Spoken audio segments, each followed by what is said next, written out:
কাৰ্বি আংলঙৰ ৰংখাঙত মুখ্যমন্ত্ৰী ডক্টৰ হিমন্ত বিশ্ব শৰ্মা মুখ্যমন্ত্ৰীগৰাকী উপস্থিত হৈ বৃহৎ কাৰ্যসূচীত অংশগ্ৰহণ কৰিলে, গণসমাৱেশত অংশগ্ৰহণ কৰিলে আৰু এই কাৰ্যসূচীতে আত্মসহায়ক গোটৰ মহিলালৈ ভাল খবৰ দিলে মুখ্যমন্ত্ৰীগৰাকীয়ে। এটা ভাল কামত এই টকাখিনি খৰচ কৰি, ভাল কাম মানে কি? ভাল কাম মানে হ'ল যে এই টকাটো লোৱাৰ পিছত 10,000 গ্ৰুপটোৰ 10 গৰাকী মহিলাই 10,000 টকা পাব।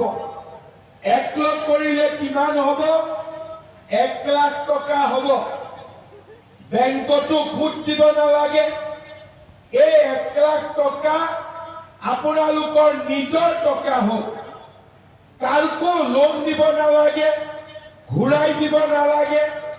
10 গৰাকী মহিলাই 10,000 টকা যোগ কৰিলে 1 লাখ টকা হ'ল। এই 1 লাখ টকাৰে আপোনালোকে গ্ৰুপটোৱে কিবা নহয় কিবা ব্যৱসায় কৰিব পাৰিব আৰু একাউণ্টত 1 লাখ টকা দেখিলে বেংকেও আপোনালোকক সোনকালে লোন দিব। যে আজি আমাৰ অসমৰ 8 লাখ মহিলাই বছৰত 1 লাখ টকাৰ ব্যৱসায় কৰে আৰু আমাৰ অসমৰ 1 লাখৰো অধিক মহিলাই বছৰত 10 লাখ টকাতকৈও বেছি ব্যৱসায় কৰে। কোনোবাই পিঠা পনা, কোনোবাই আচাৰ, কোনোবাই কাপোৰ আৰু কোনোবাই মৌমাখি। লাখপতি বাইদেউ হৈছে আৰু মহা লাখপতি বাইদেউ হৈছে।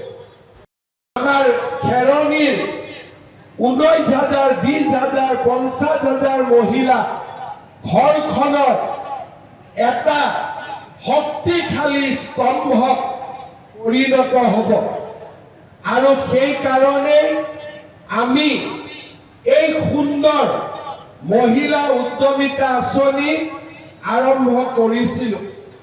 এই মহিলা উদ্যমিতা আঁচনিৰ লক্ষ্য কি? এই মহিলা উদ্যমিতা আঁচনিৰ মূল লক্ষ্য হ'ল আমি আপোনালোকক লাখপতি বাইদেউ বনাব লাগে। অৰ্থাৎ বছৰত আপোনালোকে 1 লাখ টকাৰ ব্যৱসায়